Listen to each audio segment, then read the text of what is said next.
Hello and welcome प्यारे साथियों, स्वागत है आप सभी का जीत फाउंडेशन क्लासेस में। एक बार बस आप लोग बता दीजिए कि आवाज़ क्या सभी लोग को अच्छे से समझ में आ रही है, सुनाई दे रहा है। फिर हम आज के इस सेशन को कंटिन्यू करेंगे और आज एक दूसरे टॉपिक करें। यूट्यूब भी ना अचानक से खुलता है, ठीक है।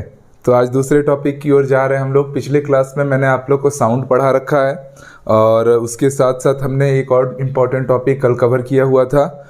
तो क्वेश्चन सीरीज़ का ये आज हमारा तीसरा मॉड्यूल है और महामैराथन सीरीज़ के नाम से ये पूरा का पूरा इंट्रोड्यूस होता हुआ चल रहा है, जिसमें आप लोग बहुत सारे इंपॉर्टेंट क्वेश्चंस के पूरे एसेट को आप लोग डील करते हैं। यस और नो? ठीक है।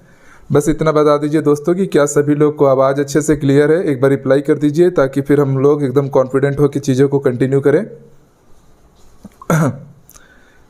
चलिए, गर्मी बहुत ज़्यादा है यहाँ पर और पंखा चलाने से फिर आपका वीडियो बिगड़ रहा है, इसलिए बड़ी समस्याएं हैं भाई। ठीक है, फिलहाल कोई बात नहीं, मेहनत तो करना पड़ेगा, कैसे करेंगे, है ना।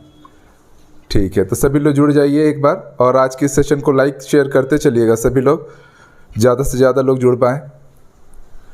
आवाज़ क्लियर है सब लोग को? गुड इवनिंग एवरीवन, सभी लोग को शुभ संध्या। ठीक ठीक, चलिए आवाज़ सभी लोग को क्लियर है, एकदम पसीना पसीना हो रहा है आदमी। जी शारदा जी, बहुत धन्यवाद, बहुत आभार आपका। चलिए, तो हम आज के सेशन को बिना विलंब के स्टार्ट करते हैं। ओके दोस्तों? हाँ जी, बहुत धन्यवाद, बहुत आभार आपका। चलिए, तो आज के इस क्वेश्चन आंसर सीरीज में आप लोग इम्पोर्टेंट से एक और टॉपिक को कवर करने वाले हैं और इसमें हम लोग देखिए, मैंने बहुत से पीपीटीज ऑलरेडी बना रखे हैं ताकि आपकी क्लासेस बिल्कुल ना रुकें। और आज इवनिंग में ऐप पर भी कम से कम 4-5 लेक्चर्स में एक साथ अपलोड कर दूंगा। रात भर मेहनत करूंगा ताकि आप लोग के सिलेबस को जो मैंने कमिटमेंट किया है उस डेडलाइन, उस टाइम इंटरवल में मैं चीज़ों को कंप्लीट करा के आप लोग को दे पाऊँ। तो आप लोग सिलेबस के लिए बिल्कुल कभी भी परेशान मत होइए। सिलेबस हमेशा से मेरी रिस्पॉन्सिबिलिटी का हिस्सा है और थोड़ा सा आप उस पर भरोसा रखा कीजिए। ठीक है दोस्तों? चलिए, तो हम आज के सेशन को चालू कर देते हैं। पहला क्वेश्चन देखो आप लोग के बीच में आ चुका है। देखो, ये जो एटॉमिक स्ट्रक्चर वाला जो चैप्टर है ना भैया, ये वाला चैप्टर ना सब जगह के लिए इंपॉर्टेंट होता है। इस क्वेश्चन का आप लोग रिप्लाई कीजिए जल्दी से, क्या आंसर आएगा?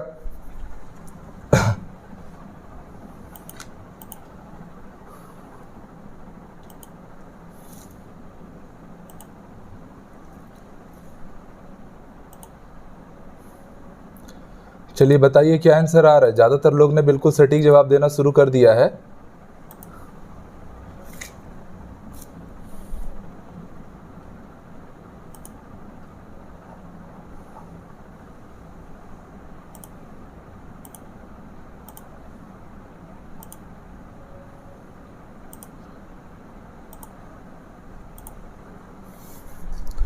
ठीक है, बिल्कुल सही। देखिए, आज का जो सेशन के क्वेश्चंस रहेंगे ना, वो थोड़े बहुत आप मान के चलिए कि इजी लेवल के रहेंगे। कारण ये है क्योंकि एटॉमिक स्ट्रक्चर के मैंने हाई लेवल के क्वेश्चंस पहले ही करा रखे हैं, वो वर्ग 1 लेवल के थे। क्योंकि ये वाला जो चैप्टर रहता है ना, ये आपका वर्ग 2 वर्ग 1 दोनों में ही कॉमन रहता है, प्रयोगशाला में भी आता है, तो हर जगह के लिए इंपॉर्टेंट है। इंडिया के जितने एग्जाम होते हैं ना, चाहे वो SSC हो, रेलवे हो, साइंस, जहाँ भी आएगा वहाँ पर ये चैप्टर आप लोग को दस्तक देता हुआ हमेशा नजर आएगा, है ना जी। तो इस क्वेश्चन का आप सबने क्या जवाब दिया है भाई, एक बार देख लेते हैं, उसके बाद कंटिन्यू आगे बढ़ जाएंगे। सबको बोर्ड पे लिखी हुई चीज़ें अच्छे से दिखाई तो दे रही है ना? जी जी, बिल्कुल सटीक। क्वेश्चन पूछा गया था, निम्नलिखित में से कौन सा एक कण आवेश रहित है? एक कण क्या है सर? आवेश रहित है, चार्ज लेस बोला गया। Which of the following is a charge less object, है ना, ये चार्ज लेस पार्टिकल। तो आवेश रहित की जब भी बात होती है तो कुछ बातें आप लोग के दिमाग में आनी चाहिए। अगर चार्ज लेस की बात करेंगे दोस्तों, तो हम 3 टाइप के पार्टिकल जनरली पढ़ते हैं। पहला आता है प्रोटॉन, फिर एक आता है इलेक्ट्रॉन और एक आता है हमारा न्यूट्रॉन। प्रोटॉन जिसकी डिस्कवरी किसने की थी, तो याद रखना, प्रोटॉन की डिस्कवरी गोल्डस्टीन ने की थी। किसने की थी सर? गोल्डस्टीन ने की थी। और इसके ऊपर जो चार्ज आता है उसकी वैल्यू आप सबको पता है 1.672 इंटू, या 1.6 ही ले लो, ठीक है, 1.6 इंटू 10⁻⁻19 कूलम आता है। सिमिलरली इलेक्ट्रॉन का चार्ज भी प्रोटॉन के बराबर आता है, बट इसके नेचर अपोजिट रहते हैं और इलेक्ट्रॉन की खोज का क्रेडिट किसको मिलता है? तो ये मिलता है जे थॉमसन जी को। किसको मिलता है? जे थॉमसन को। Neutron was discovered by James Chadwick और ये चार्जलेस क्वांटिटी है, इस पर कोई आवेश नहीं होता, ये पूरी तरह से आवेश रहित है, चार्जलेस है। तो प्रोटॉन की डिस्कवरी गोल्डस्टीन, इलेक्ट्रॉन के जे थॉमसन और न्यूट्रॉन के आप देखेंगे तो चार्जलेस जेम्स चैडविक ने की थी। कई बुकों में, इंडिया की अच्छी अच्छी किताबों में भी अगर आप देखेंगे तो प्रोटॉन के डिस्कवरर के रूप में ना रदरफोर्ड का नाम दिया जाता है। एक अच्छी बात, एक किवदंती मैं आपको बता देता हूँ कि रदरफोर्ड ने न्यूक्लियस डिस्कवर किया था और उस बंदे ने ना धरती को ये बता के गया कि न्यूक्लियस के अंदर पॉजिटिव चार्ज पार्टिकल बैठा हुआ है, पर वो ना प्रोटॉन है, उसकी डिस्कवरी रदरफोर्ड कर नहीं पाए थे, उसको डिस्कवर किया था गोल्डस्टीन ने। इसलिए न्यूक्लियस की डिस्कवरी का क्रेडिट है रदरफोर्ड के पास, पर प्रोटॉन की डिस्कवरी का क्रेडिट किसके पास है? गोल्डस्टीन के पास। इलेक्ट्रॉन जे थॉमसन और न्यूट्रॉन आपका जेम्स चैडविक, इन सबको नोबेल प्राइज मिला है ना भाई। और पता ही है कि एक एटम जो होता है ना, एक जो परमाणु होता है, उस परमाणु में अंदर में बैठे रहता है नाभिक में प्रोटॉन और न्यूट्रॉन, और बाहर होते हैं कोश, शेल, ऑर्बिट, जो भी बोलना चाहो। इधर कौन घूमते रहता है सर? इधर घूमता है अपना इलेक्ट्रॉन। कौन घूमते रहता है? इलेक्ट्रॉन का हमारे यहाँ पर रोटेट करते रहते हैं, रिवॉल्व करते रहते हैं न्यूक्लियस के चारों ओर। क्लियर हो रही बात है? न्यूक्लियस का साइज अगर देखा जाए, एक दो बातें और बता दे रहा हूँ, सब फैक्ट्स है ना, मैंने 3 फैक्ट यहाँ बता दिए। न्यूक्लियस का साइज सर 1 फर्मी मीटर के आसपास आता है, मतलब 10⁻⁻15 मीटर के आसपास आता है। क्लियर है? जो एटम का साइज होता है, साइज ऑफ एटम अगर आप लोगे, परमाणु का जो अगर मैं आकार लूंगा, साइज ऑफ एटम अगर मैं लूंगा दोस्तों, तो वो 10⁻⁻10 मीटर या 10⁻⁻8 सेंटीमीटर, जिसको आप एक नाम देते हो 1 आर्मस्ट्रॉन्ग, चांद पर जाने वाला पहला इंसान नील आर्मस्ट्रॉन्ग, उसके नाम पे ये क्रेडिट दिया गया एटम के साइज का। तो एटम और न्यूक्लियस में अगर साइज वाइज तुलना करेंगे तो जो नाभिक है ना, वो परमाणु से लगभग 1 लाख गुना छोटा है। 10⁻5 का अंतर दिख रहा है ना सर? तो 1 लाख गुना होता है कौन? हमारा न्यूक्लियस। ठीक, तो इस सवाल का असली जवाब जो है वो तो आप सब लोग को पा गया, मिल गया। क्या है भैया? वो हमारा आवेश, चार्जलेस क्वांटिटी पूछी गई थी, तो वो न्यूट्रॉन होगा। ठीक है, बोर्ड पे लिखी हुई चीजें सबको अच्छे से समझ में आ रही हैं, दिखाई दे रही हैं? कलर चेंज कर दीजिए सर। ठीक है, ट्राई करते हैं दोस्त। एक तो पता नहीं इस कलर में पीपीटी बना ही क्यों है। अभी देखिएगा, अभी क्या सब कुछ दिख रहा है अच्छे से? अदरवाइज नहीं तो फिर कोई दिक्कत नहीं है, आराम से पढ़ते रहेंगे हम लोग। हालांकि डार्क कलर वहां पे सही से दिख तो रहा है। अच्छा, ग्रीन कलर आप लोग को बिल्कुल नहीं दिख रहा है ना? अभी देखो थोड़ा सा, अभी पढ़ा जा रहा है, अभी क्वेश्चन बोर्ड पर वाला अच्छे से आप लोग को दिख रहा है, एक बार रिप्लाई कर दीजिए। ठीक है, ये सही है। ठीक है, हाँ ओके। कल का कलर, अब वो कल का कलर तो नहीं ला पाऊंगा मैं, इसमें 2 ही वाला नहीं दिख रहा है। ठीक है, दिख रहा है नहीं दिख रहा है? ऑल क्लियर, चलो ठीक है, कोई नहीं, पढ़ लेते हैं भाई। क्वेश्चन क्या है भाई? क्वेश्चन को देखो अच्छे से और समझो। क्वेश्चन पूछा गया, निम्नलिखित में से कौन सा कण आवेश रहित है? अच्छा, ये वाला तो हो गया था क्या भाई? ये तो क्वेश्चन हो गया था हमारा। ठीक है, ठीक। न्यूक्लियॉन नाम सामान्यतः किससे संबंधित है? भैया ध्यान समझो, जैसे आप लोग इंडिया में रहते हो तो खुद को क्या कहते हो? इंडियन। हम इंडिया में रहते हैं, खुद को इंडियन कहते हैं। तो न्यूक्लियॉन्स का जो मतलब है ना, न्यूक्लियॉन्स का मतलब होता है न्यूक्लियस में रहने वाले। और न्यूक्लियस में कौन से 2 लोग रहते हैं सर? न्यूक्लियस में आप लोग का रहता है प्रोटॉन और न्यूट्रॉन। तो प्रोटॉन और न्यूट्रॉन का जो जोड़ा होगा ना, वो कहलाएगा आप लोग का न्यूक्लियॉन्स के नाम से। तो ऑप्शन कौन सा सही हुआ सर? बी वाला। ठीक है, वेरी गुड। ज्यादातर लोगों ने बिल्कुल सटीक जवाब दिया है। वेरी कॉन्सेप्चुअल टाइप का ये क्वेश्चन है, एकदम बेसिक टाइप के क्वेश्चन में काउंट होंगे। और याद रखना, एटम का जो टोटल मास होता है ना, एटम का जो पूरा द्रव्यमान होता है, वो कहाँ संग्रहित रहता है? तो पूरा द्रव्यमान उसका कहाँ माना जाता है? तो सर वो द्रव्यमान उसकी नाभिक में माना जाता है। जो एटम का टोटल मास होता है वो कहाँ स्टोर्ड माना जाएगा? तो न्यूक्लियस के अंदर। तो इस बात पे भी आप लोग थोड़ा सा फोकस रखिएगा। सेकंड का बी एब्सोल्युटली राइट। ममता, पूजा, दीप्ति, मोनिका, अरे कुछ लड़के भी नहीं है क्या? अच्छा, सोनू जी है ना? ठीक है, शारदा, श्रद्धा, सब लोग ने बिल्कुल सटीक जवाब दिया है। So nice of you everyone. एक काम करता हूँ, इसी कलर को रखता हूँ और ना थोड़ा सा डार्क मैं वो यूज़ कर लूँगा, कोई दिक्कत नहीं है। चलिए ध्यान दीजिएगा, सबको दिखेगा। क्वेश्चन तो दिख रहा है ना सब लोग को अच्छे से? अगला क्वेश्चन है, रदरफोर्ड ने अल्फा कण प्रकीर्णन प्रयोग के लिए किस तत्व की पन्नी का उपयोग किया था। देखो रदरफोर्ड के एक्सपेरिमेंट में अब थोड़ा अपन रफ्तार पकड़ रहे हैं, लाइक शेयर करते चलिए दोस्तों, ठीक है। रदरफोर्ड जब एक्सपेरिमेंट किया था ना, तब उसने गोल्ड फॉइल यूज किया था, सोने की पन्नी को यूज किया था। और उस सोने के गोल्ड फॉइल में, अरे रुक जा भाई, उस सोने के गोल्ड फॉइल से उसने क्या किया था, लगभग एनसीईआरटी में लिखे रहता है 12,000, कई किताबों में 20,000 रहता है, अल्फा कणों की बौछार की थी। अल्फा कणों की क्या की थी, बौछार की थी। सुनेंगे एक बार में पूरा का पूरा, आप लोग को बात समझ में आ जाना चाहिए। अल्फा कण की क्या खास बात है, एक तो पहली बात कि अल्फा कण हीलियम के जैसे होते हैं, और दूसरी बात ये पॉजिटिव चार्ज पार्टिकल होते हैं। कैसे होते हैं, पॉजिटिव चार्ज पार्टिकल। उस समय तक न्यूक्लियस की डिस्कवरी हुई नहीं थी। रदरफोर्ड ने जब ये एक्सपेरिमेंट किया तो किसी एक छोटे से एरिया को जब उसने देखा, एक छोटे से एटम पर्टिकुलर साइज में देखा उसने, तो उसने क्या पाया कि ज्यादातर अल्फा पार्टिकल्स जो थे ना सर, वो सीधे सीधे बाहर निकल गए थे। ज्यादातर अल्फा पार्टिकल क्या हुए थे सर, सीधे सीधे बाहर निकले थे। इसका मतलब कि उसने ये कंक्लूजन निकाला कि एटम के अंदर का जो ज्यादातर हिस्सा है वो क्या है, खोखला है, खाली है, तभी तो वो सीधे सीधे बाहर निकल पाया। अदरवाइज इधर उधर टकराया रहता, रिपल्शन हुए रहता, तो फिर डेविएशन दिखता।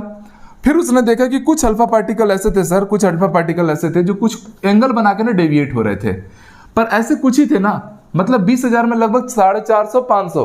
तो उसने ये बात समझा कि यार अल्फा पार्टिकल तो पहले से पॉजिटिव चार्ज पार्टिकल है, और अगर वो कुछ एंगल बना के डेविएट हो रहा है, तो मतलब कि जो एटम है उसके अंदर कोई छोटा सा जगह है। देखो बड़ा जगह रहता है तो ज्यादा से ज्यादा अल्फा पार्टिकल डेविएट हुए रहते हैं, छोटा सा जगह है जहां से क्या हो रहा है, पॉजिटिव चार्ज रखा हुआ है, तभी तो ये पॉजिटिव और वो पॉजिटिव दोनों में एक दूसरे को क्या कर रहे हैं, रिपेल कर रहे हैं, प्रतिकर्षित कर रहे हैं। ये नहीं कि ये उसके पास जाके चिपक जा रहा है। तीसरा उसने पॉइंट ये देखा कि एक अल्फा पार्टिकल जैसे गया था ना, वो वैसे ही लौट आया। हर 20,000 में से एक अल्फा पार्टिकल ऐसा करता है, मतलब कि वो उसके सेंटर पे गया। अल्फा पार्टिकल अपने आप में हाईली एनर्जेटिक पार्टिकल है, मतलब लेजर बीम की तरह काम करता है, बट वो उसके आर पार नहीं जा पाया। तो यहां से रदरफोर्ड ने तीसरा कंक्लूजन क्या निकाला कि भैया ये 3 उसने एक्सपेरिमेंट किए, और इन 3 एक्सपेरिमेंट पे एक एक कंक्लूजन तैयार करते गया कि भैया न्यूक्लियस के अंदर जो छोटा सा हमारा पॉजिटिव चार्ज जोन है ना, वो इतना ज्यादा डेंस है कि अल्फा पार्टिकल उसको चीरते फाड़ते हुए बाहर नहीं निकल पाया। शेल को चीरते फाड़ते हुए आगे बढ़ा, बट न्यूक्लियस को नहीं पार कर पाया। इसका मतलब रदरफोर्ड ने वहां से एक नया कंक्लूजन बोला कि वो जो पर्टिकुलर छोटा सा जगह है, पहला तो वो पॉजिटिव चार्ज होल्ड कर रहा है, और दूसरा वो हाईली डेंस है, इतना डेंस है, इतना घना है, इतना उसकी दृढ़ता है कि पूरे परमाणु का सारा द्रव्यमान उस छोटे से जगह में संग्रहित माना जाएगा, स्टोर्ड माना जाएगा। और उसी चीज को रदरफोर्ड ने क्या नाम दिया, न्यूक्लियस। तो रदरफोर्ड ने एटम के न्यूक्लियस की डिस्कवरी की थी, और उसके लिए उसने कौन से मेटल को यूज किया था, तो भैया सोने की पत्री को यूज किया था। कारण क्या है, क्योंकि सोना हाईली इलेक्ट्रिकल कंडक्टर रहता है ना, बहुत अच्छा गोल्ड मेटालिक सब्सटेंस है। चलिए नेक्स्ट क्वेश्चन में आइए। 1H1 का नाम क्या है भैया, 1H1, 1H2, 1H3, ये तीनों के बारे में थोड़ा सा जान लो। कई बार इंडिया के बड़े बड़े एग्जामिनेशंस पे सवाल पूछता है। मैं क्या करूंगा, मैं एक क्वेश्चन में आपको कम से कम 4-4, 5-5 फैक्ट्स बताऊंगा। मतलब आज के क्लास में अगर आप मान लीजिए 30-40 सवाल कर रहे हैं, तो आप 150 से ज्यादा सवाल कर रहे हैं फिर, ठीक है। 1H1 को हम लोग बोलते हैं प्रोटियम। क्या नाम देते हैं sir, this is termed as protium. फिर 1H2 जिसको हम लोग हैवी वाटर में यूज करते हैं, ये है ड्यूटीरियम। किस नाम से जाना जाएगा, ड्यूटीरियम। और 1H3 को दोस्तों हम नाम देते हैं ट्राइटियम। क्या कहते हैं सर, ट्राइटियम, ठीक है। और याद रखेंगे ये जो 1H3 रहता है ना, ये इकलौता ऐसा हाइड्रोजन का आइसोटोप है। आइसोटोप समस्थानिक का मतलब होता है जिसमें परमाणु क्रमांक एक समान हो और परमाणु भार अलग अलग हो। तो ये हाइड्रोजन का समस्थानिक है, और ऐसा समस्थानिक है दोस्तों, ऐसा समस्थानिक है जो रेडियो एक्टिव है। ये क्या है सर, रेडियो एक्टिव। अब ये कैसे हम डिसाइड करेंगे कि कौन सी चीज रेडियो एक्टिव है या नहीं है, तो उसके लिए भी मैं आपको ट्रिक बता देता हूं। N/P का रेशियो देखा जाता है, न्यूट्रॉन और प्रोटॉन का रेशियो। 1H1 की खास बात है, पूरे आवर्त सारणी में इकलौता ऐसा एलिमेंट है ना जिसमें न्यूट्रॉनों की संख्या 0 है। सामान्यतः न्यूट्रॉनों की संख्या प्रोटॉनों से ज्यादा होती है या उनके बराबर होती है। अपवाद के तौर पे आपका बस प्रोटियम है, हाइड्रोजन का आइसोटोप, जिसमें न्यूट्रॉनों की संख्या 0 मानी गई है, प्रोटॉनों से कम होती है। प्रोटॉन तो 1 पाया जाएगा, ठीक है। तो ये बहुत सारे इंपॉर्टेंट फैक्ट्स हैं, इनके ऊपर कंटिन्यू क्वेश्चन पूछा जाता है। पहला सवाल तो यही पूछ देगा कि हाइड्रोजन के किस समस्थानिक में न्यूट्रॉन 0 है, तो आंसर आएगा प्रोटियम। 4 ऑप्शन में दे देगा इसको, प्रोटियम, ड्यूटेरियम, ट्राइटियम, इनमें से कोई नहीं, तो ऑप्शन लेना प्रोटियम। दूसरा पूछेगा हाइड्रोजन के किस समस्थानिक को हम लोग हैवी वाटर, भारी जल बनाने में यूज करते हैं, ऑप्शन आ जाएगा ड्यूटेरियम। एक सवाल ऐसा पूछ सकता है कि नाभिकीय रिएक्टर में प्रयुक्त होने वाले जल में हाइड्रोजन के किस समस्थानिक का उपयोग किया जाता है, तो भैया नाभिकीय रिएक्टर में ना नॉर्मल वाटर नहीं यूज करेंगे, क्योंकि टेम्परेचर इतना ज्यादा है कि नॉर्मल वाटर वेपराइज हो जाएगा, वहां हम हैवी वाटर यूज करेंगे। और याद रखना 27,000 लीटर पानी को हम लोग यूज करते हैं तब 1 लीटर हैवी वाटर बनता है। 27,000 लीटर पानी से 1 लीटर हैवी वाटर, तो समझ लो कितना महंगा प्रोसेस है, और इसलिए न्यूक्लियर रिएक्टर में उसको यूज करना पड़ता है। और उस समय ड्यूटेरियम में हाइड्रोजन के किस आइसोटोप का यूज होता है हैवी वाटर में, heavy water is D2O, deuterium वाला। तो ये आंसर। एक सवाल और पूछ सकता है कि हाइड्रोजन के कौन सा समस्थानिक रेडियो एक्टिव है, तो वह है हमारा ट्राइटियम। तो याद रखना इतने सारे सवाल बन सकते हैं। Is that clear everyone? N/P का रेशियो मैंने बोला अगर 1.4 से ज्यादा हो जाए, 1.5 से ज्यादा हो जाए, तो याद रखना वो क्या हो जाता है, वो रेडियो एक्टिव होता है। ये वाला सब्सटेंस क्या होता है, रेडियो एक्टिव होता है। ये सब मैंने पहले की क्लासेस में भी आप लोग को बताई थी। तो मैंने आपको 5 से 6 इंपॉर्टेंट फैक्ट्स और सवाल बता दिए कि किस टाइप से सवाल घूम घूम के आपके सामने आएगा। यहाँ देखो न्यूट्रॉन कितना है, ऊपर वाले में से नीचे वाले को माइनस कर दो, तो न्यूट्रॉन है 2 और प्रोटॉन है केवल 1। Is that clear everyone? सवाल ऐसा भी पूछ सकता है कि हाइड्रोजन के रेडियो एक्टिव समस्थानिक में न्यूट्रॉनों की संख्या बताओ। तो पता होना चाहिए रेडियो एक्टिव समस्थानिक मतलब ट्राइटियम की बात कर रहा है, 1H3 कर रहा है, और वहां पर न्यूट्रॉनों की संख्या 2 है। तो घुमा घुमा के आपसे सवाल पूछेगा, और मुझे लगता है कि हर एक स्टूडेंट उसका बिल्कुल सटीक जवाब देगा। फिलहाल 1H1 का असल नाम क्या है सर, प्रोटियम। तो सभी लोगों ने इसका बिल्कुल सटीक जवाब दिया है। ठीक है, so nice of you everyone. Session में मजा आ रहा है कि नहीं? एक एक सवाल के लिए हम लोग कितनी सारी थ्योरेटिकल पॉइंट्स को कवर कर रहे हैं।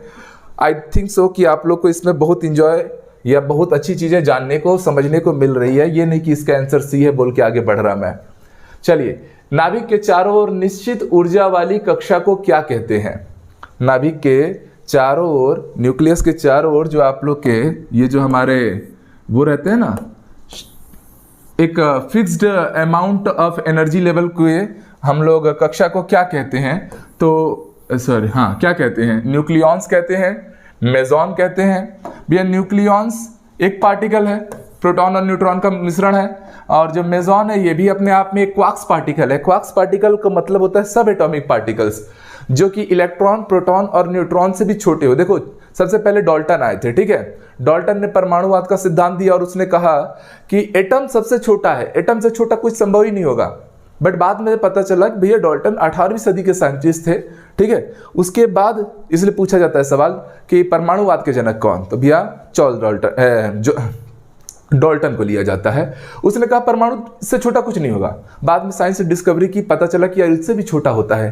परमाणु के अंदर तो एटम और न्यूक्लियस होता है, सॉरी शेल और न्यूक्लियस होता है। बाद में साइंस और डेवलप किया, फिर पता चला यार प्रोटॉन, न्यूट्रॉन, इलेक्ट्रॉन एटम से छोटे होते हैं। बाद में साइंस और ज़्यादा डिस्कवर हुआ, फिर क्वार्क्स पार्टिकल आए जिनको सब एटॉमिक पार्टिकल्स भी हम बोलते हैं। वो है मेसॉन, पाइजॉन, न्यूट्रिनो, एंटी न्यूट्रिनो, ठीक है।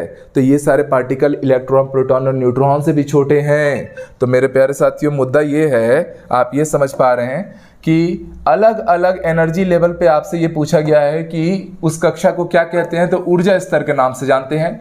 मैं इस सवाल में आप लोग को कुछ चीज़ें और बढ़ा देता हूं कि अगर फर्स्ट शेल है तो उसकी एनर्जी आप लोग याद रखेंगे दोस्तों, -13.6 इलेक्ट्रॉन वोल्ट आती है। सेकेंड शेल के लिए अगर आप जाएंगे तो इस समय जो ऊर्जा स्तर आता है वो -3.4 इलेक्ट्रॉन वोल्ट आता है हाइड्रोजन जैसे एटम के लिए। थर्ड शेल की अगर आप बात कर रहे हैं दोस्तों, तो याद रखेंगे थर्ड शेल की एनर्जी -1.5 इलेक्ट्रॉन वोल्ट के आसपास आएगी। मतलब जैसे जैसे नंबर ऑफ शेल बढ़ रहा है, आप बताइए E1 बड़ा है कि E3 बड़ा है? E1 -13.6 है, E3 -1.5 है। तो आप साफ साफ देख रहे हैं कि नंबर ऑफ शेल बढ़ने से एनर्जी का जो मैग्नीट्यूड आ रहा है ना, परिमाण आ रहा है, वो भी लगातार क्या हो रहा है, बढ़ रहा है। तो ये सब एक एक पॉइंट है, सब एक एक पॉइंट है। मैंने एक पॉइंट वो कराया, ये कराया, इन सब पे सवाल अगर बन जाए ना तो आप लोगों से सवाल छूटने नहीं चाहिए। मेरा बस इतना प्रपोजल है, बनेगा ना भाई? ठीक है, लाइक शेयर करते चलो। अरे ये भी पता है सर? बिल्कुल पता रहेगा। क्वेश्चन कोई आंधी तूफान तो पूछेगा नहीं आप लोग के वर्ग 2 के लेवल में, ठीक है। इससे तो ज़्यादा टफ लेवल का आप लोगों ने ऑलरेडी पढ़ रखा है। इसलिए मैं वीडियो के स्टार्टिंग में ही बोल दिया था कि आज का जो सेशन रहेगा इसमें थ्योरेटिकल क्वेश्चन ज़्यादा आपको देखने मिलेंगे। बट हम क्या कर रहे हैं, एक थ्योरी के अंदर हमने 5-5, 10-10 थ्योरी को पढ़ रहे हैं, ताकि इससे बाहर ना अपने को ज़्यादा क्वेश्चन देखने ना मिले। ठीक है दोस्तों, होप सो मज़ा आ रहा होगा। हाइड्रोजन परमाणु के नाभिक में न्यूट्रॉनों की संख्या, अरे बाबा 1H1 में कितने न्यूट्रॉन होंगे, न्यूट्रॉन कैसे निकालते हैं, तो ऊपर वाला माइनस नीचे वाला कर देने का, मतलब 1 - 1 कितने न्यूट्रॉन है, 0 न्यूट्रॉन है। बिल्कुल टाइम वेस्ट करने की जरूरत नहीं है, सबको आंसर आया होगा, मुझे पूरा भरोसा है। चलो अगला क्वेश्चन, ठीक है, मॉडल्स के ऊपर क्वेश्चन आ जाएंगे। जो एटॉमिक पूरा चैप्टर है ना, इसमें आप लोग के बहुत सारे मॉडल्स हम लोग यूज़ करते हैं। थॉमसन मॉडल यूज़ करते हैं, हम रदरफोर्ड मॉडल यूज़ करते हैं, बोर मॉडल यूज़ करते हैं, सोमरफील्ड मॉडल यूज़ करते हैं, है कि नहीं। फिर बाद में क्वांटाइजेशन हो गया, तो उसके बाद फिर क्वांटम थ्योरी का, श्रोडिंगर वेव इक्वेशन, तो बड़े सारे साइंटिस्टों का कंट्रीब्यूशन रहा इस चैप्टर में। आपसे पूछा गया है निम्नलिखित में से कौन से युग्म थॉमसन के मॉडल के लिए सही है पूछा गया, सही नहीं बोला गया, सही है। ओके चलिए, पॉजिटिव क्वेश्चन है। मॉडल क्रिसमस के केक की तरह था, बिल्कुल सही। थॉमसन ने क्या बोला कि जो भी एटम है ना वो एक तरबूज की तरह या केक की तरह रहेगा। जैसे क्रिसमस के केक में क्या रहता है, बादाम और ये काजू जगह जगह पर गड़े रहते हैं ना, तो वैसे ही उसने बोला हमारी हिंदी की किताबों में तरबूज बोला जाता है। तरबूज में क्या रहता है, बीज रहते हैं, बीज कहीं कहीं पे क्या रहते हैं, सिचुएटेड रहते हैं। बट थॉमसन के मॉडल में बहुत सारे ड्रॉबैक थे। पहला ड्रॉबैक तो ये था कि थॉमसन का जो मॉडल था ना, तो जो शेल था, मान लो वो केक या जो तरबूज का कवच था, उसने उसको पॉजिटिव चार्ज बोल दिया, और उसके अंदर जो बीज था या जो केक के अंदर काजू बादाम थे, उसने उसको इलेक्ट्रॉन मान दिया। मतलब प्रोटॉन बाहर है, इलेक्ट्रॉन अंदर है। बट बाद में जब साइंस डेवलप हुआ तब ये बात पता चली कि ऐसा उल्टा है, इलेक्ट्रॉन बाहर रहेगा, शेल में रहेगा, नाभिक कोश नाभिक के अंदर रहेगा प्रोटॉन। ठीक है, तो थॉमसन का मॉडल जोर से गलत हुआ था, कोई बात नहीं। तो क्रिसमस मॉडल की तरह होता है, सही है। चलो इसका आंसर तो आप लोग दो, आप लोगों में से ज्यादातर लोग क्वेश्चन के साथ दो। मेरे ख्याल से ये 5वां नंबर क्वेश्चन है हमारा। परमाणु धन आवेशित गोले का बना होता है और इलेक्ट्रॉन इसमें धंसे रहते हैं, ये भी थॉमसन ने बोला था, जो कि बाद में चल के गलत साबित हुआ था, क्योंकि इलेक्ट्रॉन बाहर, प्रोटॉन अंदर रहता है। ऋणात्मक तथा धनात्मक आवेश परिमाण में एक समान होते हैं, इसलिए परमाणु विद्युत रूप से उदासीन होता है। This is absolutely right. और ये थॉमसन का दिया हुआ ये स्टेटमेंट आज भी सही है कि जो भी एटम है, एटम की बात हो रही है, परमाणु की बात हो रही है, आयंस की बात नहीं हो रही है। तो जो भी एटम होता है उसमें जितने पॉजिटिव चार्ज होते हैं उतने ही नेगेटिव चार्ज होते हैं, और इलेक्ट्रॉन का चार्ज और प्रोटॉन का चार्ज का वैल्यू भी सेम है, 1.6 × 10⁻⁹ कूलम। बट उनका क्या है, नेचर अपोजिट है, तो एक दूसरे को कैंसलाइज कर देते हैं। इसलिए तीसरा वाला भी सही है, जो एटम रहता है वो इलेक्ट्रिकली न्यूट्रल रहता है, मतलब विद्युतीय रूप से उदासीन रहता है। इलेक्ट्रॉन परमाणु को स्थिर बनाए रखने के लिए एक दूसरे को आकर्षित करते हैं। भैया इक्वल सेम चार्ज कैसे अट्रैक्ट करेगा, तो चौथा ऑप्शन गलत है। तो इस सवाल का सही जवाब आ जाएगा ऑप्शन नंबर ए। ठीक है, पूरा थॉमसन का हमने मॉडल पर डाला एक क्वेश्चन के अंदर। आगे आ जाओ जल्दी से, क्वेश्चन नंबर 6 में आते हैं दोस्तों। क्या है भैया हमारा 6वां सवाल, किसी परमाणु का गुण निर्भर करते हैं प्रोटॉनों की संख्या पे, न्यूट्रॉनों की संख्या पे, परमाणु भार पर, कि इलेक्ट्रॉनिक संरचना पे। देखो जब एटॉमिक स्ट्रक्चर चैप्टर जब एग्जिस्टेंस में आया ना, तब बहुत सारे साइंटिस्ट सबसे पहले आए। जैसे आया प्राउस्ट, उसके बाद आया डोब्रिनर ने त्रिक नियम दिया। बट डोब्रिनर से बस एक ऐसी गलती हुई ना, जिसके कारण 200 सालों का पूरा अलग अलग वैज्ञानिकों का जो योगदान था सब का सब मट्टी बन गया, कागज बन गया, फेल हो गया।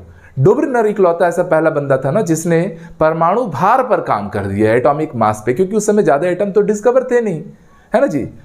उसके बाद फिर आया आप लोग का मेंडलीफ, न्यूलैंड आया, न्यूलैंड ने अष्टक नियम दिया, उसने परमाणु भार के आधार पर सजाया। मेंडलीफ आया, मेंडलीफ ने पहली बार आवर्त सारणी बनाया।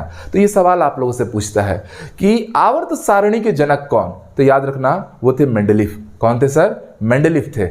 आधुनिक आवर्त सारणी के जनक पूछा जाएगा तो वो थे हमारे मोसले और लोथर मेयर। ये नाम दिखेगा तो मार देना, सवाल में घुमा सकता है। जो देखो थ्योरेटिकल पढ़ाई जो होती है ना, वो ज्यादा टफ हो जाती है टफ पढ़ाई से, क्योंकि यहाँ पर छोटी छोटी चीजों में ना आप लोग को ना कॉन्सेप्ट या फैक्ट पता होना चाहिए। आवर्त सारणी का जनक बोल दे, मोसले दिया जाएगा, मारोगे तुरंत गलती हो जाएगी। मेंडलीफ रहेगा, मेंडलीफ मारना है। आधुनिक आवर्त सारणी बोला जाए तब आप लोग मोसले और लोथर मेयर को मारोगे, ठीक है। और उन्होंने बताया, लोथर मेयर ने क्या किया था, मेंडलीफ के 100 साल पुरानी थ्योरी को गलत किया। इतना बड़ा नाम था मेंडलीफ, उसको गलत साबित किया। और लास्ट में उसने ये बताया कि आधुनिक आवर्त सारणी, इसलिए अब जब आप मार्केट से खरीदने जाते हो ना, या किताब के ऊपर देखना मॉडर्न पीरियोडिक टेबल लिखा रहेगा, आधुनिक आवर्त सारणी लिखा रहता है, आवर्त सारणी नहीं लिखे रहता है। तो उसने ये दुनिया को बताया कि यार तत्वों के भौतिक और रासायनिक गुण परमाणु क्रमांक के आवर्ती फलन है। Physical and chemical properties of atom is periodic function of atomic number. Atomic number का मतलब ही होता है प्रोटॉनों की संख्या। Atomic number is equals to क्या होता है, नंबर ऑफ प्रोटॉन और नंबर ऑफ इलेक्ट्रॉन। तो यहाँ पर प्रोटॉनों की संख्या ही क्या है, एटॉमिक नंबर है। तो किसी परमाणु का गुण निर्भर करता है, किस पे निर्भर करता है, एटॉमिक नंबर पर। और इधर देखो तो कितने सारे लोग इसका गलत गलत आंसर चिपकाए हो भाई, ठीक है, कितने लोग इसका गलत आंसर चिपका दिए। यही तो होता है ना, इजी क्वेश्चन ज्यादा बड़ी परीक्षा ले लेता है, ये बात आपको समझना पड़ेगा। सर आप मैथ्स क्यों नहीं पढ़ा रहे हैं? मैथ्स प्रेम सर भी ले रहे हैं और मैथ्स की क्लासेस मेरी भी जाएंगी, ठीक है। आज मान के चलिए मेरा मैथ्स का पीपीटी नहीं बना था, इसलिए मैं कल क्लास नहीं ले पाया था। दोनों लोग क्लास लेंगे, मैंने अनाउंस कर रखा है। विद इन अ वीक आपके मैथ्स और साइंस दोनों के ही जो टीजीटी का पार्ट है वो हम लोग पूरी कोशिश कर रहे हैं कंप्लीट करा दें, ठीक है। तो क्लासेस होंगी, मेरी भी क्लासेस होंगी, निश्चिंत रहें भाई आप। अब मेरे से ज़्यादा बढ़िया मैथ्स पढ़ाते हैं प्रेम सर। चलिए नेक्स्ट आइए, क्योंकि मैं तो खुद उन्हीं का स्टूडेंट रहा हूँ। नाभिक का द्रव्यमान संख्या है। नाभिक की द्रव्यमान संख्या अभी आपने पढ़ा कि न्यूक्लियस के अंदर माना जाता है, और न्यूक्लियस में कौन बैठा है, प्रोटॉन बैठा है, और कौन बैठा है, न्यूट्रॉन, जिनको सम्मिलित रूप से आप क्या नाम देते हो, न्यूक्लियॉन्स। क्या नाम देते हैं सर, न्यूक्लियॉन नाम देते हैं। न्यूक्लियस में रहने वाला न्यूक्लियॉन, इंडिया में रहने वाला इंडियन, है ना। तो नाभिक में न्यूक्लियॉनों की संख्या पर निर्भर करता है या उसके बराबर होता है। बात हो रहा है एटॉमिक मास की, तो इसका आंसर क्या आ जाएगा, ए आ जाएगा। चलिए लाइक शेयर करते चलिए सभी लोग। नेक्स्ट क्वेश्चन में आ जाइए, दैट इज क्वेश्चन नंबर 8 या 9 जो भी रहा होगा। संयोजकता के इलेक्ट्रॉनिक सिद्धांत का प्रतिपादन सर्वप्रथम किस वैज्ञानिक ने किया था? बोल रहा है कि वैलेंस थ्योरी जो आई थी, संयोजकता का जो इलेक्ट्रॉनिक सिद्धांत आया था, valence theory of electronic configuration was proposed first भाई किसके द्वारा प्रपोज किया गया था? रदरफोर्ड, चैडविक, कॉसेल और लुइस या नील्स बोर? चलिए इसका जवाब दीजिए। क्वेश्चन नंबर 8 में क्या जवाब आ रहा है? कुछ लोग सी बोल रहे हैं, कुछ लोग ए पर अटके हुए हैं, ठीक है। क्या आएगा भाई? मोस्ले। यहाँ मोस्ले कहाँ है? अच्छा पिछले क्वेश्चन का आंसर दे रहे हो क्या? बिल्कुल बिल्कुल। इस सवाल का एक्चुअल जवाब दोस्तों आप लोग लेंगे कॉसेल और लुइस, कॉसेल और लुइस, ठीक है। बाकी रदरफोर्ड ने किसकी डिस्कवरी की? न्यूक्लियस की। जेम्स चैडविक ने आपकी न्यूट्रॉन की। नील्स बोर ने परमाणु के आकार का सबसे पहले प्रयोग किया था। या इसका बारे में एक सवाल पूछता है कि किसने सबसे पहले एटम के संरचना को बताने में क्वांटम थ्योरी का उपयोग किया था, ठीक है। प्लैंक का क्वांटम थ्योरी, वो थे नील्स बोर। कौन थे सर? Niels Bohr. एक हाई लेवल का क्वेश्चन बता दिया मैं, अगर वैसा सवाल आए तो आपको तैयार रहना है। नेक्स्ट क्वेश्चन में आ जाइए दोस्तों। इस सवाल का जल्दी से रिप्लाई कीजिए, क्या होगा आंसर? क्वेश्चन नंबर 9, रदरफोर्ड के अल्फा कण प्रकीर्णन प्रयोग से निम्नलिखित में से कौन सा निष्कर्ष नहीं निकाला जा सकता? नहीं निकाला जा सकता। नहीं कोई पहले अंडरलाइन कर लिया करो, नहीं तो हड़बड़ी में गड़बड़ी होता है ना जी। जल्दी से रिप्लाई करो। अभी पूरा रदरफोर्ड हमने पढ़ दिया, उसके एक्सपेरिमेंट और उस एक्सपेरिमेंट की जो कंक्लूजन आया था हमने सारा डील किया। तो क्या नहीं निकलता ये आपसे पूछा गया है भाई। गर्मी भाई। परमाणु में अधिकांश स्थान रिक्त होता है, बिल्कुल होता है। आधा से ज्यादातर तो 90 to 95% अल्फा पार्टिकल तो सीधे निकल गया था। परमाणु की त्रिज्या लगभग 10⁻10 मीटर होती है, जबकि नाभिक की त्रिज्या 10⁻15 मीटर होती है। ये भी सही है, क्योंकि रदरफोर्ड बोला ना ये बात कि बहुत छोटे से जगह में पॉजिटिव चार्ज स्टोर है, जहां पर पूरा मास स्टोर है, और उस जगह को उसने न्यूक्लियस नाम दिया था। और वो बोला था कि वो परमाणु से 1 लाख गुना छोटी जगह है। तो ये भी वाला भी स्टेटमेंट सही माना जाएगा। तो जिन लोग बी आंसर दे रहे हैं वो थोड़ा गड़बड़ा जाएंगे। इलेक्ट्रॉन स्थिर ऊर्जा के वृत्ताकार पथों में घूमते हैं, जिन्हें कक्षा कहा जाता है, ऑर्बिट कहा जाता है। भैया ये रदरफोर्ड ने नहीं दिया था, ये दिया था नील्स बोर ने। किसने दिया था? नील्स बोर ने। और वही नील्स बोर परमाणु बम में भी उनका बड़ा योगदान रहा था, जो बना था ना फैट मैन और लिटिल बॉय। 1913 का नोबेल मिला था रविंद्रनाथ टैगोर जी के साथ, ठीक है। तो ये वाला ऑप्शन हमारा क्या है? गलत है, मतलब हमको तो नहीं वाला आंसर देना था। तो option C is the absolutely correct, ठीक है दोस्तों। अगले सवाल की ओर आ जाओ, ठीक है। क्वेश्चन नंबर 20 पे आ गए हम लोग, ये क्या हो रहा है। चलो नेक्स्ट क्वेश्चन है, क्वेश्चन नंबर 10 होगा मेरे ख्याल से। परमाणु के थॉमसन मॉडल द्वारा परमाणु के निम्नलिखित में से किस गुणधर्म की सही व्याख्या की जा सकती है? According to Thomson model of atoms, which characteristics define properly या अप्रोप्रिएटली। ऑप्शन ए परमाणु की समग्र उदासीनता, ऑप्शन बी हाइड्रोजन परमाणु का स्पेक्ट्रम। ये तो बिल्कुल नहीं होगा भैया, थॉमसन मॉडल बहुत पहले आया था, स्पेक्ट्रम क्वांटम फिजिक्स बनने के बाद आया था, 200 साल बाद आया था। परमाणु में इलेक्ट्रॉन, प्रोटॉन और न्यूट्रॉन की स्थिति, यह परमाणु का स्थायित्व। तो याद रखना थॉमसन ने क्या बोला, थॉमसन ने इलेक्ट्रॉन, प्रोटॉन और न्यूट्रॉन की स्थिति बताई क्या भैया? वो तो उल्टा बोल रहा था, वो तो बोलता था कि इलेक्ट्रॉन अंदर है परमाणु के और प्रोटॉन बाहर है, जबकि हम जानते हैं कि इलेक्ट्रॉन बाहर घूमते रहता है और प्रोटॉन न्यूक्लियस के अंदर होता है। तो ये वाला ऑप्शन भी गलत हो गया, क्योंकि उसने स्थिति बताई तो थी बट गलत बताई थी ना। परमाणु की समग्र उदासीनता बिल्कुल सही होगा। कारण क्या है दोस्तों? क्योंकि उसने ये बात जरूर बोला था कि जितने पॉजिटिव चार्ज होते हैं उतने ही नेगेटिव चार्ज होते हैं और वो एक दूसरे को कैंसिल कर देते हैं, इसीलिए जो एटम रहता है वो इलेक्ट्रिकली न्यूट्रल रहता है। तो 10वां का एब्सोल्यूट आंसर ए आएगा और अंजुम ने इसका आंसर सही दिया है, ठीक है, नीरू ने सही दिया है, संजीव, अर्चना इन्होंने सही दिया है, बाकी बहुत सारे लोगों ने इसको गलत आंसर भी दिया है। मोनिका आपका भी उत्तर सही है, ममता जी का भी सही है। चलिए अगले सवाल की ओर आ जाए। हरिओम गुड पूछा गया, संशोधित कैथोड किरणें नलिका में विद्युत विसर्जन करने पर धनायन कणों की खोज हुई। इन कणों को खाली स्थान भी कहा जाता है। चलो सरल सवाल फंसाता है कई बार, हालांकि आगे के पीपीटीज इतने सरल क्वेश्चन पे नहीं रहेंगे, ठीक है, बट ये आपके एग्जाम का पैटर्न है तो अपन क्या करेंगे। आपको पता है कि मैं तो हर एक पिच पे जाके पढ़ाता हूँ, आपको टफेस्ट मोस्ट पढ़ाई करनी है अपन उस पर भी पढ़ाते हैं, बट क्या है कि हर एक एग्जाम का एक अपना स्टैंडर्ड है और उस स्टैंडर्ड, उस सिलेबस के अकॉर्डिंग ही मैं फॉलो करूंगा, क्योंकि मेरा टारगेट ये नहीं है कि मैं आपको टफ पढ़ा के परेशान कर दूं और आपका सिलेक्शन ना हो। आपको टफ पढ़ना है तो आप जाइए ना, मेरे वीडियोस पहले के सैकड़ों वीडियोस डले हुए हैं यूट्यूब पे, आप देख लीजिए कि आपका टीचर किस पिच पे खेल सकता है, और वो तो मेरा 30% भी नहीं रहता है, मैं इतना भी ईमानदारी से बोल देता हूँ। बट मेरा प्रयास ये रहता है कि बस आप बच्चे सेलेक्ट हो जाएं, आप अपने जीवन में आगे बढ़ें। चलो इस क्वेश्चन का जवाब दो। अरे वाह, मैं तो सोचा था कि बहुत कम लोग इसका जवाब सही देंगे, बट बहुत लोगों ने इसका जवाब बिल्कुल सटीक दिया है। क्वेश्चन नंबर 11 पूछा गया था, संशोधित कैथोड किरणें, याद रखना कैथोड किरणें अपने आप में, कैथोड किरणें जो होती है ना, ये जो रेज हैं कैथोड रेज, ये है इलेक्ट्रॉन, ये किस नाम से जानी जाती है? इलेक्ट्रॉन। तो जो पॉजिटिव चार्ज पार्टिकल आते हैं ना प्रोटॉन, उनको आप लोग कैनॉल रेज के नाम से जानते हो, एक कैथोड और एक कैनॉल। तो कैथोड किरणें, कैनॉल किरणें याद रख लेंगे। हालांकि बस मैंने मान लिया, इलेक्ट्रॉन प्रोटॉन बोल दिया, मतलब नेगेटिव और पॉजिटिव चार्ज, ये नेगेटिव चार्ज को डिनोट करता है, ये पॉजिटिव चार्ज को डिनोट करता है। तो एब्सोल्युटली बी जिन्होंने आंसर दिया है, सबने एकदम भाई दिल खुश कर दिया, ठीक है। चलिए एक जने हाय मैम लिख रहे हैं, अरे सर पढ़ा रहे हैं यार, इतना तो जेंडर का डिफरेंस ना करें, ठीक है। मानता हूं 377 लीगल हो गया है, बट हम कहां से आपको मैम दिख जा रहे हैं, आइए, अदरवाइज मत लेना, मजाक कर रहा था। चलिए क्वेश्चन नंबर 12 में आ जाओ। हाइड्रोजन से प्राप्त सूक्ष्म एवं हल्के धनात्मक आयन क्या कहलाते हैं? क्वेश्चन नंबर 12 है, हाइड्रोजन से प्राप्त हल्के एवं सूक्ष्म धन आयन क्या कहलाते हैं? भैया हाइड्रोजन क्या होता है? 1H1 होता है। इसमें ध्यान से देखो, इलेक्ट्रॉन कितना होता है सर? 1 होता है, और प्रोटॉन कितना होता है सर? 1 होता है। Is that clear everyone?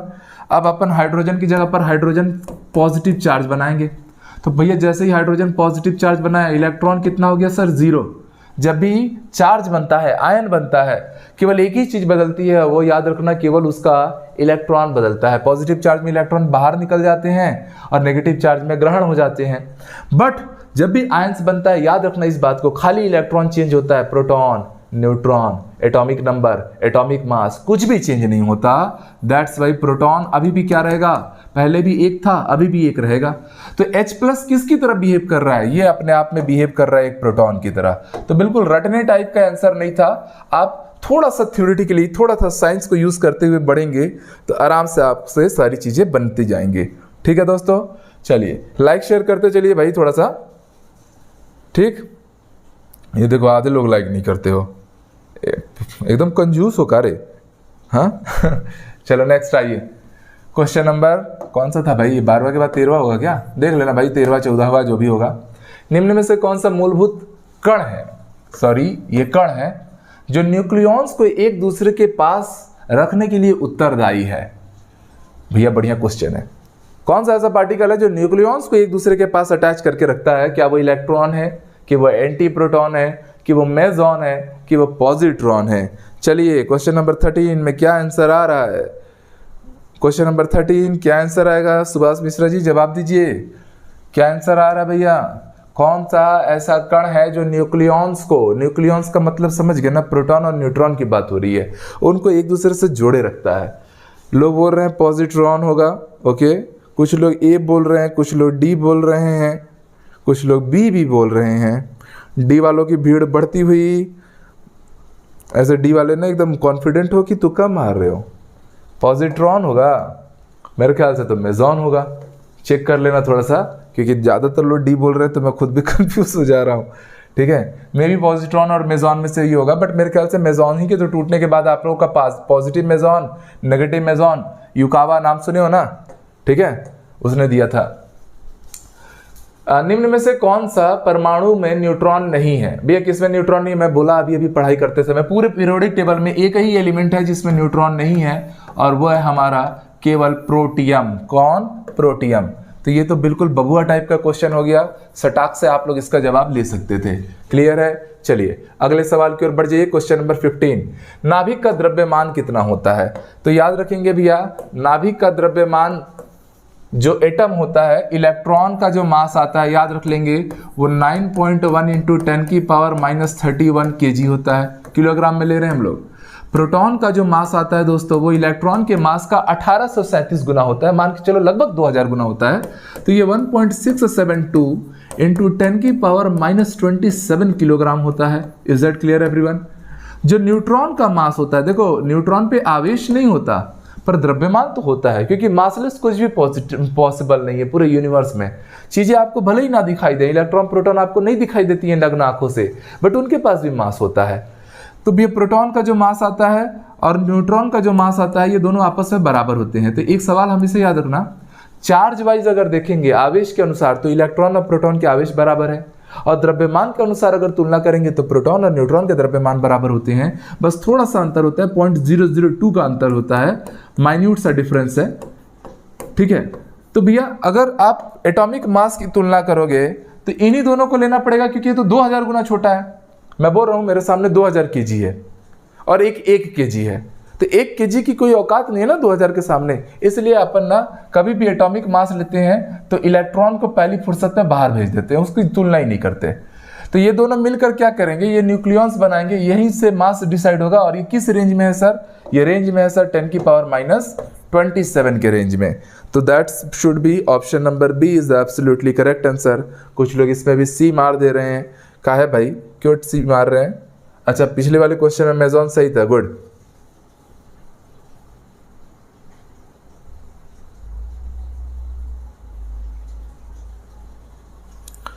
Neeru जी बिल्कुल, अब मैं कंटिन्यू करवाता हूं उसको भी, ठीक है। अकेला आदमी एकदम, मैं बता रहा हूँ ना, जब मैं ये सब कुछ निभा लूंगा ना एकदम सक्सेसफुली, तो ना तुम लोग ना गिनीज बुक में ना मेरा नाम दे देना। अमैन नहीं, मैं बताऊंगा नहीं मैं कितने बैचेस कंटिन्यू कर रहा हूँ, बस इतना समझ लेना, बहुत सारी।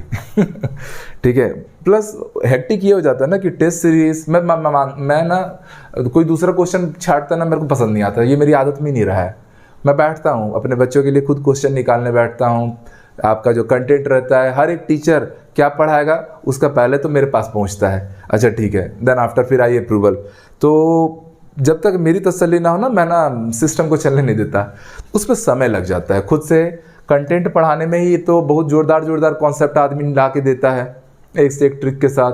साथ ही साथ में MCQs, प्रैक्टिस, एक एक वीडियो में आपने जिन्होंने क्लासेस में पढ़ा होगा, आपको मेरा ट्रेंड हमेशा दिखा होगा कि मैं क्लास के बीच में भी बहुत से क्वेश्चंस कराते जाता हूँ। तो वो सब में ना समय लगता है उस लेवल के कंटेंट को उतारने में, फिर टेस्ट सीरीज में अलग समय, एनालिसिस में अलग समय, सब अकेले आदमी को करना है, और ऐसे बहुत सारे बैचेस। तो इसलिए थोड़ा सा ना कई बार चीज़ें डिले ज़रूर होती हैं, बट ये भरोसा रखिए कि समय पर चीज़ें ज़रूर हो जाएंगी। अब तो बहुत जल्दी हो जाएंगी, ज़्यादा कुछ है नहीं। मतलब मैं तो ईमानदारी से बोल रहा हूँ कि अगर मैं 3 रात जग गया फिजिक्स के लिए तो पूरा PGT फिजिक्स खत्म हो जाएगा। केमिस्ट्री में तो गिनती के 4 चैप्टर हैं। क्या बोल रहे हैं गजेंद्र जी?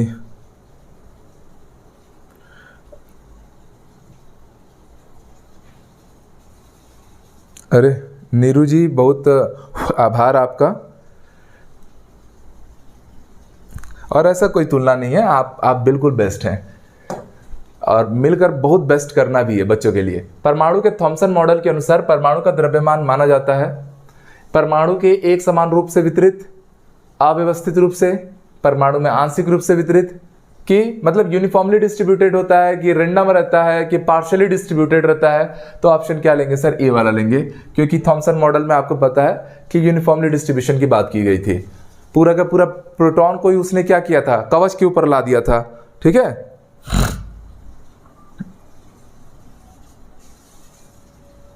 अच्छा दे रहा है, दुरुस्त है।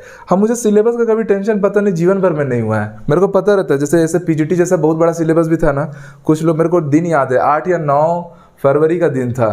ठीक है, ऑर्गेनिक पूरा बाकी है, ऑर्गेनिक पूरा बाकी। एक तो ऑर्गेनिक बहुत बड़ा होता है, टाइम कंज्यूमिंग होता है, आई नो दिस, बट लोग इतना पैनिक किए। मैं 90 घंटा जगह कंटिन्यू, 90 घंटा, 134 घंटे में मेरे को याद है 12 घंटा सोया था बस मैं, और 90 घंटे तो लगातार जगह था। 30 वीडियो डाला मैंने, पूरा ऑर्गेनिक खत्म हो गया था 3.5 दिन के अंदर। तो फिर बच्चे भी एकदम ना फिर भरोसा कर गए कि यार ये आदमी ना ऐसा ही है, ये थोड़ा शांत बैठेगा। बट याद रखिए, मैं शांत भी नहीं बैठता हूँ, आप ही लोगों में ही लगे रहता हूँ। थोड़ी सी ज़्यादा बैचेज और हेक्टिक शेड्यूल ज़्यादा हो गया है, और सारे बच्चे बोलते हैं कि सर आप ही पढ़ाओ वाला सीन हो जाता है। इसलिए तो मैं अपना जॉब रिजाइन किया, गवर्नमेंट सर्विस, ताकि आप लोग के साथ चीज़ें अच्छी से मेंटेन होते चलें। और आप लोग क्या हो, आप लोग चीज़ों को, जीत फाउंडेशन का नाम बढ़ा नहीं रहे हो। अरे थोड़ा बताओ, अब तो सरकारी नौकरी भी चली गई मेरी। ठीक है, रोजी रोटी कैसे चलेगा अगर आप लोग ध्यान नहीं दोगे तो?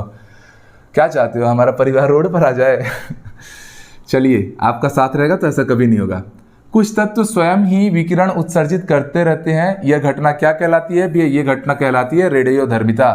जो एक एलिमेंट होता है वो कुछ टाइप के रेडिएशंस रिलीज करते हैं, जिनको अल्फा, बीटा और गामा रेडिएशंस बोलते हैं। ये टोटली एनर्जी है। बीटा ही अपने आप में इलेक्ट्रॉन है, अल्फा हीलियम के जैसा ट्रीट किया जाता है, और ये तो कंप्लीट एनर्जी है। ठीक है, तो चलो, मैं बहुत बड़ा डिसीजन तो ले चुका हूँ। ठीक है, फाइनली रिजाइन भी दे चुका हूँ। बट वही है कि अब आप लोग का प्यार, आप लोग का सपोर्ट ही समझ लीजिए कि हमारी एकमात्र पूंजी है। तो जितना हो सके उतना जीत फाउंडेशन परिवार को बढ़ाइए, क्योंकि मेरे लिए आप एक परिवार हैं, और मैं भी अपने सारे स्टूडेंट्स से यही एक्सपेक्ट करता हूं कि वो भी जीत फाउंडेशन को एक परिवार ही माने। चलिए, नेक्स्ट क्वेश्चन है। अच्छा, भेदन क्षमता, पेनिट्रेशन पावर के बारे में क्वेश्चन पूछा गया। इस टाइप के क्वेश्चन अक्सर पूछे जाते हैं। दो चीजें अक्सर आता है। एक पहला सवाल आता है भेदन क्षमता पे दोस्तों, एक सवाल आता है आप लोग का भेदन क्षमता, पेनिट्रेशन पावर, और दूसरा सवाल आता है आयनन क्षमता, आयोनाइजेशन पावर। याद रखना, आयोनाइजेशन पावर। ठीक है, अभी मैंने बताया कि रेडियो एक्टिव सब्सटेंस 3 टाइप के पार्टिकल्स रिलीज करते हैं, जिनको अल्फा, बीटा, गामा बोले। अगर बात होगी भेदन क्षमता की, अल्फा, बीटा, गामा की, तो मैंने बोला गामा रेडिएशन टोटली एक एनर्जी का फॉर्म है। अगर एनर्जी का फॉर्म है, दैट मीन्स कि अपन साफ साफ समझ पा रहे हैं कि इसके पास सबसे ज्यादा भेदन क्षमता रहेगी, इसके पास सबसे ज्यादा भेदन क्षमता रहेगी। Is that clear everyone? सब लोग को समझ में आ रहा है? उसके बाद बीटा की, फिर अल्फा के पास सबसे कम। बट अगर बात हो जाएगी आयोनाइजेशन पावर की, तो आयोनाइजेशन पावर में याद रखना भेदन क्षमता के पेनिट्रेशन पावर का बिल्कुल उल्टा सीक्वेंस बनता है। तो ये सवाल पूछा जाएगा सबसे ज्यादा भेदन क्षमता किसकी है, तो भी है गामा रेडिएशन की, और सबसे ज्यादा आयोनाइजेशन पावर किसकी है, तो वो है अल्फा की। फिलहाल के लिए हमसे सवाल भेदन क्षमता पे पूछा गया है, तो आंसर हो जाएगा हमारा ए वाला। कितने लोगों ने इस सवाल का आंसर ए दिया है? जो भी क्वेश्चन रहा होगा ए बताइए, कितने लोग का है?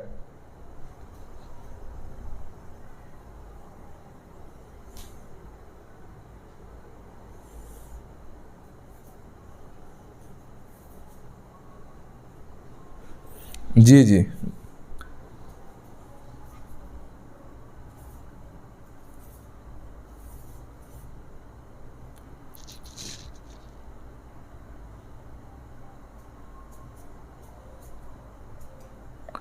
जी नीरू जी, बिल्कुल। मैं अगर उधर कभी विजिट किया तो मैं आपसे ज़रूर मिलने भी आऊँगा, टेंशन बिल्कुल नहीं लीजिए, और खूब मेहनत करते रहेंगे, क्योंकि मैं खुद चाहता हूँ कि बहुत बेहतर बेहतर जो लोग हैं ना, वो आगे बढ़ें, और उन बच्चों के लिए ज़रूर कुछ अच्छा करें जिन लोग फाइनेंशियली उतने सपोर्टिव नहीं है। क्योंकि भारत में एजुकेशन ना 2 स्तर में बढ़ गया है। एक डीपीएस यूपीएस जैसे बड़े स्कूल के बच्चे होते हैं, जिनकी लाख लाख रुपए साल की फीस होती है।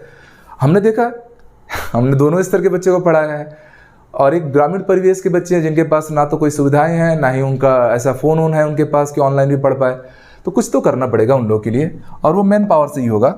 ठीक है, चलिए जी। आरजे प्रशांत जी, बहुत शुभकामनाएं आपको, आप क्वालिफाई किए और फाइनली पोस्ट भी लेना है। अगला क्वेश्चन दोस्तों, रदरफोर्ड के प्रकीर्णन प्रयोग के संबंध में निम्नलिखित में से कौन सा कथन सही है? भैया रदरफोर्ड एक्सपेरिमेंट की बात आ गई तो भैया पूरा पढ़ चुके हो। अधिकांश अल्फा कण पत्ती से बिना विक्षेपित हुए निकल जाते हैं, तो बिल्कुल सही है, ये बिल्कुल सही है। अच्छा, अल्फा कणों का बहुत कम अंश कम कोण बनाते हुए विक्षेपित होता है, ये भी सही है। बहुत ही कम अल्फा पार्टिकल 20,000 में से 180 डिग्री का कोण बनाते हुए बाहर आते हैं, मतलब ये तीनों ही सही है। तो इसका एक्चुअल आंसर क्या हो जाएगा? All of this. क्या हो गया सर? ऑल ऑफ दिस, उपरोक्त सभी। कोई क्वेश्चन इसमें गलत नहीं दिया होगा। बहुत बहुत अच्छा लगा नीरू जी, और बहुत सारी शुभकामनाएं हैं आपको। इसी तरीके से बेहतर कर्म करते रहिए। रदरफोर्ड मॉडल व्याख्या नहीं करता। रदरफोर्ड मॉडल किसकी व्याख्या नहीं करता भाई? किसी परमाणु की इलेक्ट्रॉनिक संरचना की, कि किसी परमाणु के स्थायित्व की, कि दोनों ही विकल्प सही हैं, कि उपरोक्त में से कोई नहीं।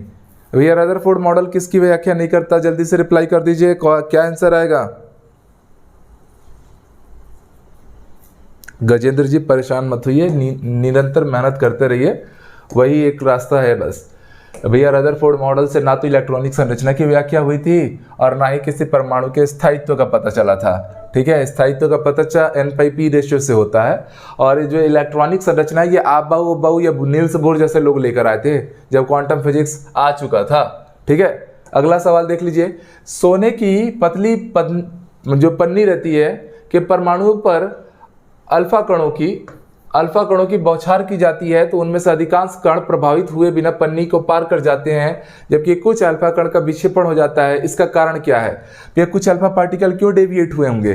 कारण ये था कि अल्फा पार्टिकल पहले से पॉजिटिवली चार्ज्ड पार्टिकल हैं, और अब जो रदरफोर्ड ने बोला कि छोटे से हिस्से में क्या पड़ा है, एक पॉजिटिव चार्ज जोन पड़ा है, तो वो इक्वल चार्ज या सेम चार्ज होने के कारण क्या होता है सर? रिपल्शन हो जाता है। तो यहाँ पर प्रतिकर्षण वाला जो ऑप्शन होगा ना, वो आप लोग का सही होगा। तो परमाणु के आयतन की अपेक्षा नाभिक का आयतन बहुत कम होता है। तीव्र रूप से गति करते हुए अल्फा कण प्रतिकर्षण बल कम होता है। ठीक है, इसलिए छोटा सा साइज था, इसलिए कम अल्फा पार्टिकल डेविएट हुए थे। 90 to 95% अल्फा पार्टिकल तो सीधे सीधे बाहर चले गए थे। चलिए, नाभिक के चारों ओर वृत्ताकार पथ जिसमें इलेक्ट्रॉन बहुत तेजी से घूमते हैं क्या कहलाता है? भैया इसमें ना आप कक्षक, कोश और कक्षा तीनों ले सकते हो, क्योंकि कोश और कक्षा दोनों ही मान के चलो सेम ही है। हालांकि कक्षक अलग चीज होता है, ऑर्बिटल बोला जाता है। ऑर्बिटल वो पर्टिकुलर जोन होता है जो ऑर्बिट के अंदर आता है। कक्षा के अंदर कक्षक होते हैं जहां पर इलेक्ट्रॉन की पाए जाने की प्रायिकता सबसे ज्यादा हो। Orbital are the particular three-dimensional space where the occurrence of electron या probability of occurrence of electron is nearly 95 to 100%. That particular zone is termed as orbital. मतलब नाभिक के नाभिक बोल रहा हूँ, कक्षा के अंदर वह जगह, त्रिविम आकाश में वह जगह जहाँ इलेक्ट्रॉनों के पाए जाने की प्रायिकता सर्वाधिक हो, उसे हम लोग क्या नाम देते हैं? कक्षक नाम देते हैं।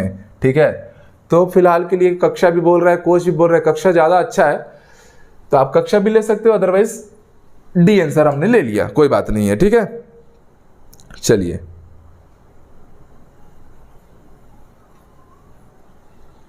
अरे हाडा घूम रहा है भाई, काटेगा तो फिर मुश्किल कर देगा। एक तो हम अलग जंगल में बसे हुए हैं। चलिए नेक्स्ट देखिए।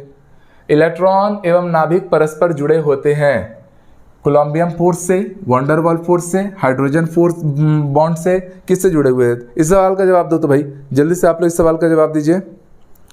ठीक है, इलेक्ट्रॉन और न्यूक्लियस, इलेक्ट्रॉन और न्यूक्लियस, न्यूक्लियस में बैठा है प्रोटॉन पॉजिटिव चार्ज और न्यूट्रॉन न्यूट्रल चार्ज, और यहाँ बाहर घूम कौन रहे हैं भी? हमारे इलेक्ट्रॉन का दोनों के बीच में हमेशा एक अट्रैक्शन फोर्स काम करता है जो उसको अंदर खींचने की कोशिश करता है।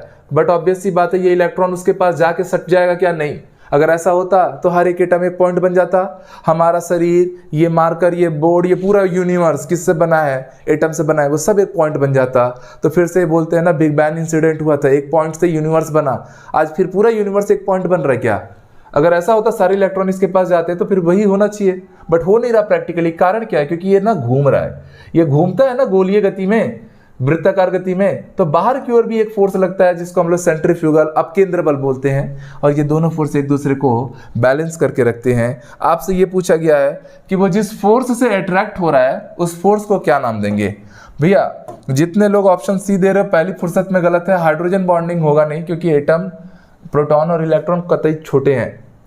Von Waals force molecular force है, मॉलिक्यूलर लेवल पे काम करता है, ये भी नहीं होगा। कूलम्बियम फोर्स को ही हम लोग एक और नाम देते हैं, that is electrostatic force. Coulomb का मतलब है चार्ज, चार्ज का यूनिट है सर कूलम, तो ये भी एक चार्ज है, ये भी एक चार्ज है। दोनों चार्ज के बीच लगने वाले फोर्स को आप लोग स्थिर वैद्युत आकर्षण बल का नाम देते हो, या तो आप लोग कूलम्बियम फोर्स का नाम देते हो। तो बस इसने सवाल को घुमा दिया, इसने क्या किया, बस सवाल को थोड़ा सा आपके सामने घुमा के पेश कर दिया, और कोई सीन नहीं था। तो ऑप्शन क्या हो जाएगा, A is the absolutely correct option. ठीक है, बहुत लोगों ने डी आंसर दिया है, बहुत लोगों ने ए आंसर दिया है। प्रोटॉन पर आवेश क्या है, तो भैया प्रोटॉन पर आवेश बच्चे को पता है इलेक्ट्रॉन के बराबर होता है 1.6 × 10⁻⁻19 कूलम। अच्छा अगला क्वेश्चन देखो, पूछा गया है C6, ये देखो ये है एक, और यहाँ पर नाइट्रोजन दे रखा है।